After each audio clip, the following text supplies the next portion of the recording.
Seja muito bem-vindo e bem-vinda ao podcast da BHH. As novidades da hematologia, hemoterapia e terapia celular, você ouve a seguir no nosso episódio do Hemoplay Podcast. Muito obrigada por estarem conosco. Esse é mais uma em família e a gente está gravando hoje direto do Hemo 2023, um congresso maravilhoso. E eu tenho a honra de ter comigo a Camila Guedes e a doutora Sandra Logetto. Muito obrigado por estarem aqui. Camila, você quer se apresentar? Sim. Bom, meu nome é Camila.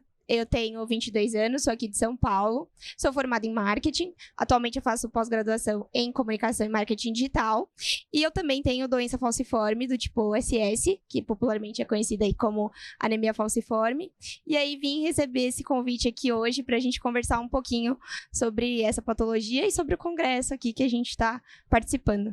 Muito obrigada, Camila. A doutora Sandra não precisa de apresentação, mas mesmo assim eu vou pedir para ela, por favor, doutora Sandra. Eu sou Sandra Logetto, eu sou hematologista pediatra, eu sou coordenadora do Comitê de Hematologia e Hemoterapia Pediátrica da BHH. E estou aqui junto com a Adriana já, vamos fazer aniversário desse Hemo em Família, que está sendo muito legal. Tudo isso feito para vocês. Então, nós vamos começar, na verdade, hoje com a Camila. A Camila vai contar um pouquinho da história dela. Por favor, Camila. Bom, eu tenho, como eu disse, 22 anos. E desde os 6 meses de idade eu fui diagnosticada com doença falciforme. Meu pai foi fazer uma doação de sangue, viu que ele tinha o traço, né? E aí perguntaram se ele já tinha filhos ou não, mas minha mãe já estava grávida. Então, acabou que aí eles já descobriram a possibilidade. Minha mãe não quis ter certeza, passou mais um tempo, quando ela, fez ali o parto, não saía ainda no teste do pezinho, então eu não fui diagnosticada no nascimento, mas 6 meses depois eu tive a minha primeira crise, e aí eles me levaram, já sabiam da possibilidade, no hospital fui diagnosticada, e aí comecei meu tratamento, desde então, tive sequestro esplênico, tirei meu baço, tirei vesícula depois com 3, com 6 anos, e tive aí uma série de internações, até conhecer a doutora Sandra um pouquinho mais pra frente. Comecei a fazer o tratamento com hidroxiureia. E aí foi quando minha vida começou a se estabilizar um pouco mais. Então, as internações foram ficando mais espaçadas, as crises de dor foram diminuindo cada vez mais.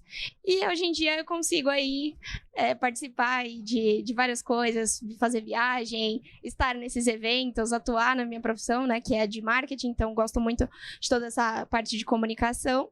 E é isso, fui aprendendo a lidar aí com as intercorrências. Então, esse ano mesmo, em abril, passei acho que 1 mês quase internada, porque tive uma crise aí que fugiu do planejamento. Então, acontece. Mas nada que impeça, né, as minhas atividades normais aí no dia a dia. E é isso, a gente vai lidando. Muito legal, Camila, obrigada. Doutora Sandra, conta pra gente dos tratamentos mais comuns para doença falciforme na infância, por favor. Então, hoje, felizmente, já está muito bem estabelecido o protocolo de tratamento, graças à triagem neonatal. Nós já sabemos que, pelo fato da pessoa com anemia falciforme ter uma chance maior de infecções, ela já começa a profilaxia com antibiótico desde bebezinha, desde 2 meses, ou com a penicilina oral, ou a penicilina injetável. A gente sabe também que, como eles têm essa chance maior de infecções, uma série de vacinas que devem ser dadas ao longo da vida para proteger dessas infecções, dessas bactérias que eles têm uma chance maior de ter as infecções. Mas como a Camila falou, né, acho que o grande boom da anemia falciforme foi a descoberta da ação da hidroxiureia na doença, que hoje é um clássico, né? Todos os pacientes, hoje a gente batalha porque os pacientes já comecem desde os 6 meses de vida, com ou sem manifestação clínica, já comecem com hidroxiureia, porque já está bem comprovada a proteção que ela faz, né? Foi bem como a Camila falou, né? Ela tinha uma série de intercorrências dolorosas, com a introdução da hidroxiureia a gente conseguiu controlar isso. E o objetivo é justamente esse. Tudo bem, a gente não, agora as crianças estão ficando maiores, então agora a gente vai entender também os efeitos a longo prazo da hidroxiureia. A gente espera que ela seja benéfica também em uma série de complicações que a anemia falciforme pode dar. Tem algumas situações pontuais onde a pessoa precisa transfundir, aí dependendo da necessidade de transfusão, ela usa medicamentos para retirar o excesso de ferro do corpo. E hoje tem medicamentos em estudos, né? Tem um que é o eu sei falar esse nome não, Voxelotor, por exemplo, que é um medicamento que está aprovado, que também tem o objetivo de melhorar a hemoglobina e pode ser que melhore também as infecções. E cura é o transplante de medula óssea, né? Que hoje desenvolveu muito. Adriana, eu vou deixar para você comentar sobre o transplante, mas tem tido muita evolução na linha do transplante para aquelas pessoas que têm indicação que não são controladas com a hidroxiureia. Mas antes da gente ir em frente, eu vou pedir para a Camila contar para a gente como foi a infância dela. O que você fez na pequenininha, além de ter tratado com a hidreia e ter tido o sequestro esplênico. Conta um pouquinho para as mães e para os pacientes que estão ouvindo a gente, Camila. Bom, assim que eu descobri, né, que os meus pais descobriram, eu já entrei com a penicilina, né, então eu tomava ali o Penveoral. Aliás, desculpa, antes disso eu fiz tratamento com a Benzetacil de 21 em 21 dias durante 1 ano e 6 meses. E a doutora Sandra que prescrevia pra você o Benzetacil? Não. Ah, bom. Mas esse foi meu primeiro tratamento bem pequenininho ali. Minha mãe falava que anotava, né, qual perna que era pra poder ir intercalando. Então eu fiquei esse período inicial fazendo esse tratamento. Depois foi pra penicilina oral. Fiquei, acho que uns 10 anos, que foi até começar a tomar hidroxiureia. Junto com isso, o ácido fólico, que também a gente suspendeu um pouco mais pra frente. Hoje em dia, eu só faço tratamento com a hidroxiureia. Teve tempo de tomar, assim, repor várias vitaminas, várias coisas. Já tive tempo de tomar 9 medicações, mas foi tudo antes do hidroxiureia. Depois, realmente, fiquei só com ele. E é isso. O meu tratamento foi basicamente isso. E no meio do caminho, as transfusões, né? Mas aí em casos mais pontuais, antes das cirurgias. Então, eu fiz 3 cirurgias. Fiz a do baço, a da vesícula e a adenoide amido. Né? Então, para essas 3, eu acabei fazendo as transfusões. E durante as crises, mesma coisa. Entendi. Você que está ouvindo a gente, a Camilinha falou que tirou o baço, lembrar que nada no mundo traz de volta a função do baço. Então, mesmo para as crianças que não tiram o baço, mesmo que elas já estão mais velhas, não tomam mais penicilina, o risco de infecção grave, o risco de ter bactéria no sangue continua para sempre, até velhinha de bengala, tá, Cá? E aí tem que ir para o médico, tem que saber que tem que tomar antibiótico se tiver febre, se tiver infecção, para sempre, né, doutora Sandra? Para sempre, gente, não é para folgar. Às vezes o pessoal tem a ideia de que eu fiquei adulto, eu fiquei imune de repente. Não.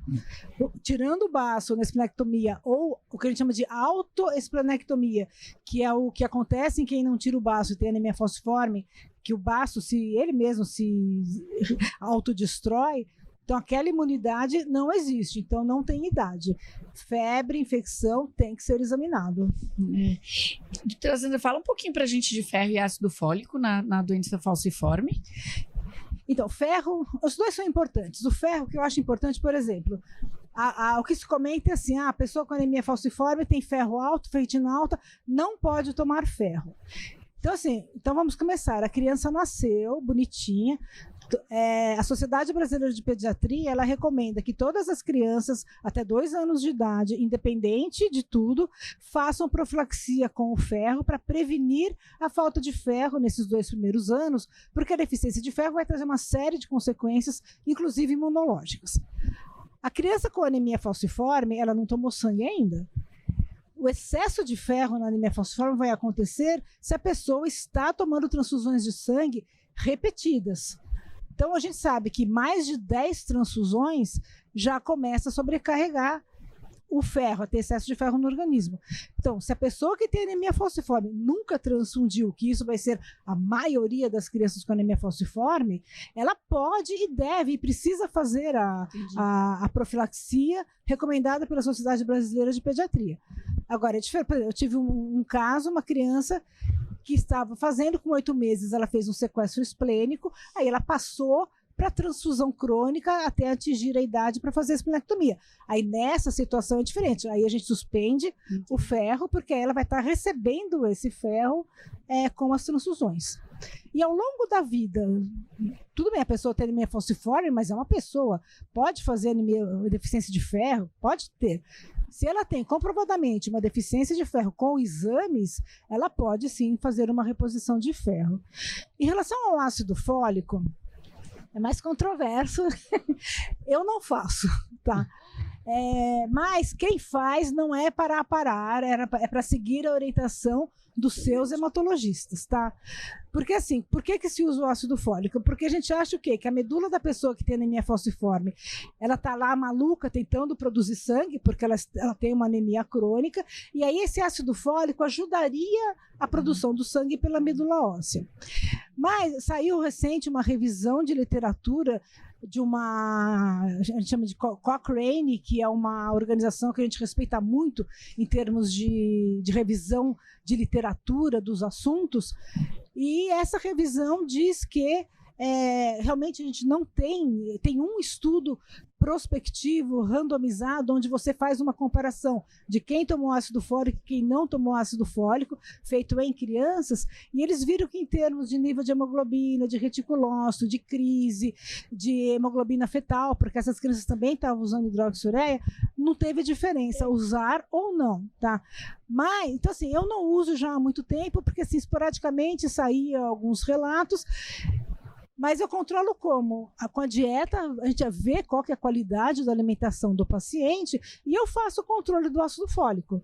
Tá? Se eu vejo que está baixo, eu posso dar. Se o paciente está lá com um ácido fólico muito bom, está ótimo, lindo, assim como a Camila, eu não dou mais um remédio, mas eu volto a dizer, a orientação é do hematologista de cada um, tá? Entendi.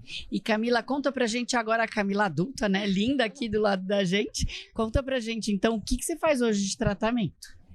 Hoje eu só utilizo hidroxiureia, né, como eu comentei, e durante as minhas internações, os períodos de crise, eu faço analgesia padrão, o uso da hidratação, né, na maioria dos casos, e também os anti-inflamatórios.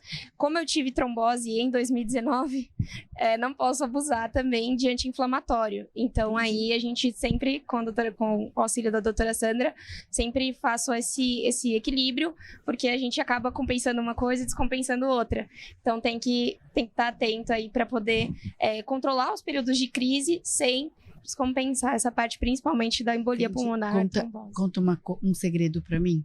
Quando tá muito quente, você pode entrar na água, na piscina? Tranquilo, eu falo que a doutora Sandra, ela é a médica que eu precisava, porque assim, isso é uma coisa que a gente encontra muito. Quem tem falciforme pode, não pode fazer, não existe uma cartilha, né, do que a gente pode ou não pode fazer. É muita questão do autoconhecimento e da observação daquilo que desencadeia uma crise. Então, eu sei, por exemplo, que o meu fator emocional é o principal nas minhas crises. Então, em períodos que eu tive uma perda na família, ou alguma situação de estresse, o emo não te deixa estressada não, né? Trabalho ou estudos, normalmente eu acabo entrando aí num período de crise. Agora, praia, diferença de temperatura, não é algo que me afeta tanto assim. Olha como a hidroxiureia é maravilhosa. Até tomar chuva no Bruno Mars não desencadeou crise dolorosa. Aí a gente não vai comentar. Mas a doutora Sandra vai comentar de uma outra complicação que pode tirar muito o sono da gente, que é a osteonecrose. Conta pra gente, doutora Sandra. A osteonecrose é uma complicação. Ela é importante porque o que acontece? Do mesmo jeito que a gente tem aquela dificuldade de circulação dentro dos vasos sanguíneos por causa das hemácias em foice e tudo isso não acontece só nos vasos de sangue grande, acontece dentro de todos os nossos órgãos, inclusive dos ossos. Então, tem uma complicação que a gente chama de osteonecrose ou necrose asséptica da cabeça do fêmur. A cabeça do fêmur é o osso aqui que liga, a bolinha do osso que liga o osso da perna com o quadril, e isso pode acontecer também no ombro, naquela bolinha que está ligando o nosso braço aqui com o ombro. E isso acaba sendo incapacitante, principalmente no quadril. Então, é super importante o diagnóstico precoce. Você não espera a pessoa ter dor no quadril ou dor na movimentação do braço para investigar, porque se você pegar precocemente, se você faz esse diagnóstico precocemente, você já pode ter algumas condutas não cirúrgicas, ou uma própria fisioterapia para fortalecer a musculatura, ou dependendo da intensidade, os ortopedistas pedem para você não colocar tanto peso naquela articulação. E isso deve ser feito com a ressonância de quadril bilateral a partir de 10 anos de idade. Tá? O raio-x de quadril, ele não resolve, porque para você ver a destruição do osso no raio-x demora, e na ressonância você já pega precocemente. A tomografia também pega, mas a tomografia você vai emitir radiação na pessoa. Então eu peço a ressonância porque ela não tem radiação associada. Então, com dor ou sem dor, você tem que, pelo menos uma vez por ano, a partir de 10 anos, investigar essa osteonecrose para tratar precocemente. Porque se você já faz o diagnóstico tardio, o tratamento vai ser prótese. Né? É bem mais complicado a cirurgia e a recuperação. E Camilinha, conta pra gente, além de a investigação de osso, você tem mais alguma rotina que você tem que fazer? Avaliar fundo de olho, coração, como que é a vida? Eu brinco que, assim, por mais que a gente leve uma vida tranquila, né, consiga fazer todas as nossas atividades, não dá pra descuidar. A doutora Sandra pega no meu pé às vezes, porque quanto melhor eu tô, mais eu acabo atrasando ali 1, 2 meses os meus exames, mas é anual. Então, o fundo de olho, a ressonância de quadril, desentometria óssea, também tem, claro, né, a questão de ter acesso muito bom, então eu sempre consigo ali fazer os exames, marcar, agendar com muita facilidade. Isso também é uma coisa que facilita o meu tratamento. A gente sabe que nem todo mundo consegue manter esse mesmo padrão de tratamento, mas eu sempre consegui fazer, principalmente aí nos últimos anos, depois do acompanhamento com a doutora Sandra, esse acompanhamento mais rigoroso. Então, já tive, né, várias intercorrências, recentemente, assim, né, o último mais importante que eu tive foi embolia pulmonar, e com certeza o diagnóstico precoce foi uma coisa, assim, foi um diferencial, porque no dia que eu tive o primeiro sintoma, que foi a dor, eu já fui para o hospital e no raio-x não apareceu nada, né? Tava tudo bem, meus exames estavam bons, mas pela persistência da dor, eles acabaram investigando, me deixando internada. No dia seguinte foi diagnosticado a embolia pulmonar. Então, é muito importante a gente sempre ter esse olhar atento, né? Esse olhar cuidadoso, porque por melhor que a gente esteja, no dia eu estava trabalhei 12 horas, era um sábado, eu estava fazendo um evento, então eu não percebi, assim, quando chegou no final do dia, eu já falei, tem alguma coisa errada, e fui. Então, além dos exames de controle, é importante também a gente ter essa atenção para os nossos sintomas, né, porque o nosso corpo, ele é um termômetro. E, Sandra, às vezes, por mais que a gente se cuida, faz todos os exames, precisa de transfusão. Conta pra gente, pro pessoal que tá ouvindo a gente, sobre as transfusões, por favor, tipos de transfusão. Então, os tipos de transfusão, nós temos 3, tá? Uma é que nós chamamos de transfusão simples, que é quando o paciente ele só precisa receber o sangue.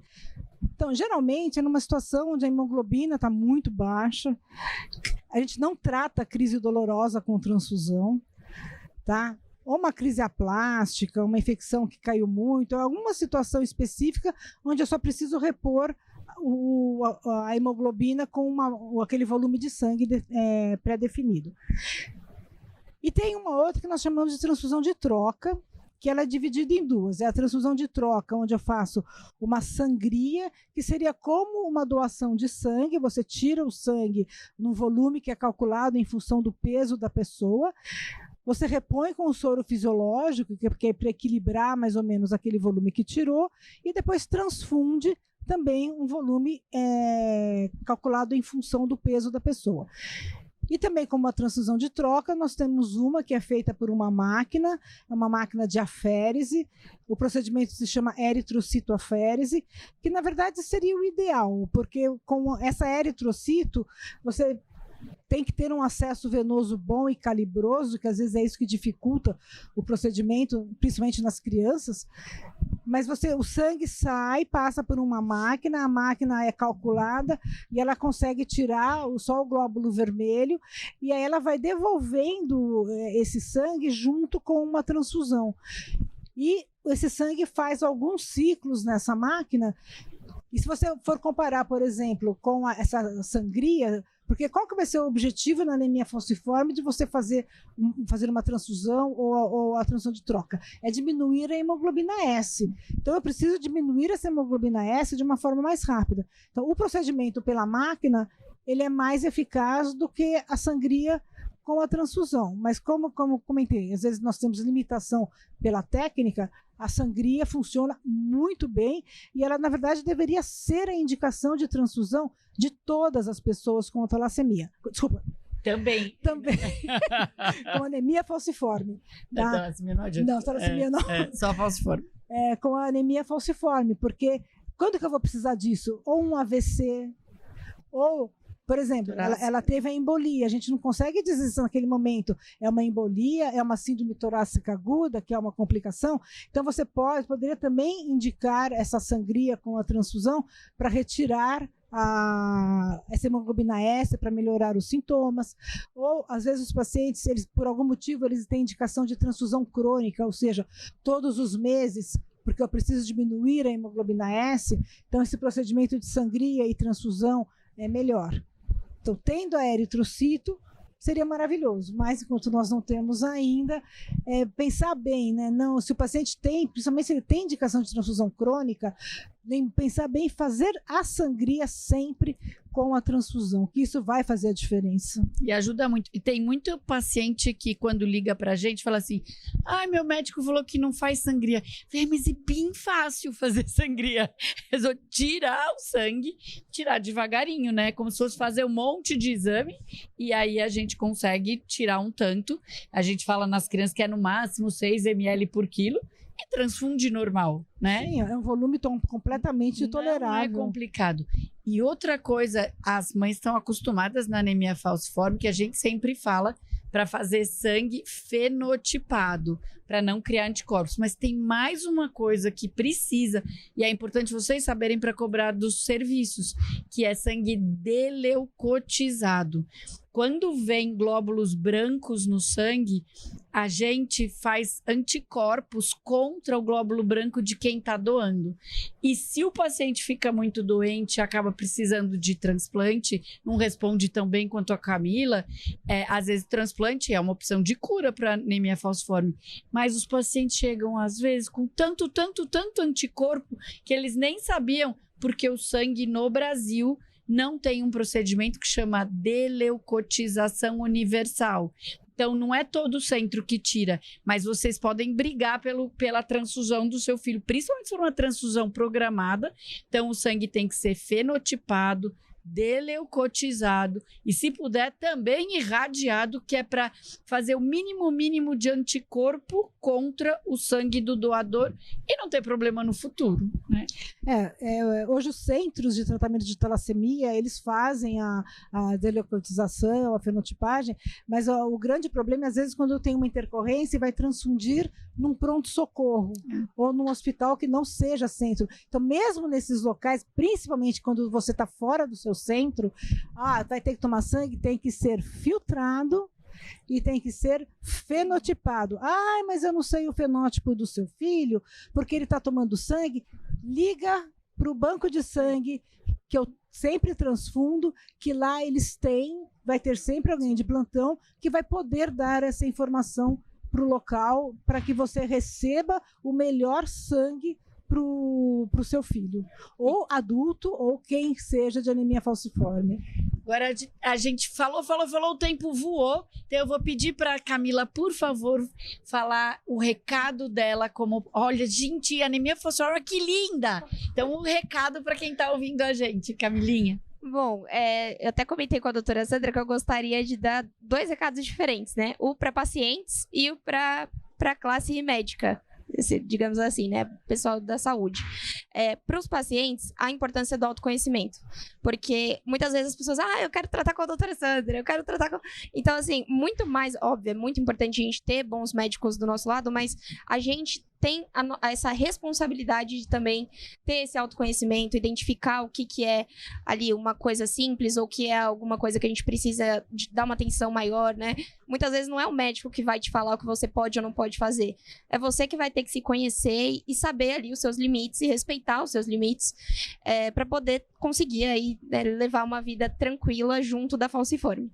E para a classe médica, né, para os profissionais da saúde de forma geral, eu gostaria de pedir um olhar de equilíbrio, porque muitas vezes o que a gente se depara quando a gente vai, principalmente em pronto-socorro, é com profissionais que vão ali no 880.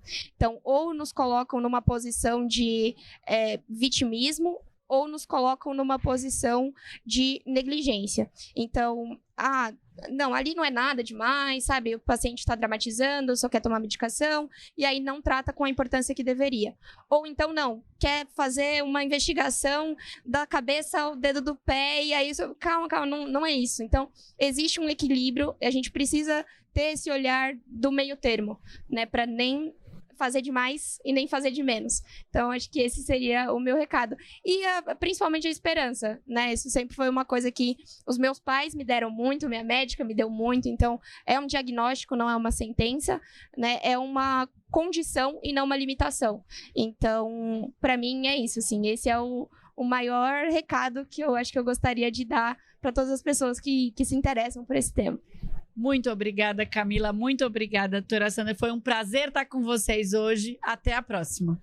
Com acesso a muita informação sobre as especialidades e diversos temas pertinentes na voz de quem entende.